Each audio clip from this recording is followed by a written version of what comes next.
Hi everyone, welcome to our final Technical Tuesday video of this 8-week series. Today I'm going to talk about the new thing in investing, which has developed into a whole mess of names and abbreviations. Hopefully you know me by now, but for those that don't, I'm Dale from Modules Financial Planning. So the new trend in investing all falls under the umbrella of ethical investing, and it's called loads of different things. ESG, or Environmental, Social and Governance, SRI, which stands for Socially Responsible Investing, impact investing, sustainable investing, values investing, and green investing. They all sound similar, and they all are kind of similar, but they all end up with very different results. So how does anyone know what we're talking about? So here's my take on the spectrum for sustainable investing, which I first heard from a guy called Sam Adams. So to try to explain it, let's draw ourselves a scale with 5 key points. On the very left, we have normal investing, as we've always known it. The key is to make a return on our money. On the very other end, we have charity or philanthropy. On the charity side, we give all of our money away without expecting anything in return, but we feel like we're helping society, so it appeals to our values and we're looking for an outcome in society. Then we have 3 points in the middle, which are ESG, SRI and impact. So SRI, or socially responsible investing, is where you're happy to invest to make money, but there are areas you just aren't willing to include. So most common examples of that are investing in companies which deal in war and weapons, tobacco, animal cruelty and pornography. It's thought this kind of investing was made popular by more religious investors who just felt that they couldn't let their money be a small part of this. Impact investing is where we still want to invest, where our money will still have a decent impact on how things are done, and we're prepared to accept possibly less of a return, but we do still expect a monetary return. That's where it's different from charity.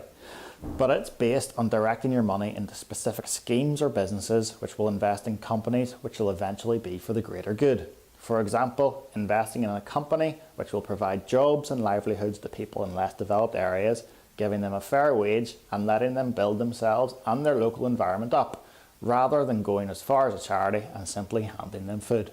So the main goal is to solve a social problem, but there is a chance you'll get money back in return. So the last part of the spectrum is ESG, or Environmental, Social and Governance investing. This has been driven by pension funds and sovereign wealth funds which manage millions, if not trillions of dollars of money, and so they can or should be able to influence businesses. The E stands for environmental, so we invest in companies which are looking after the environment, being sustainable. S is social. So looking for companies who are treating people right, that there's no gender imbalances in pay and adheres to human rights and labour standards. The G is for governance. So that's making sure a company's board is running the business properly. And so investing in these companies, your primary goal is still to make a profit and a return, but you're still doing your bit to make sure that we leave the world as we know it, in a way that will hopefully improve things for our children. Everyone's going to have their own personal views in this, and they may even go as far as to attempt to niche down to remove one specific thing. It's for this reason that every fund manager and investment company has launched their own version of these funds, so there probably is something out there for everyone. As a company, we at Modules here have decided we don't want to force our own beliefs and values onto any of our clients. However, we would like to choose positive change if it is at all possible, provided we're not giving up returns or profits in pursuit of this. And so our preferred investment portfolio is an ESG portfolio. We aren't for everyone, and we're all right with that, and we're not trying to be for everyone. But if we can maximize returns and also protect the world we know today, to try to leave it for our children and their children, and that they have the same opportunities that we did, if not better opportunities, then that's good enough for us.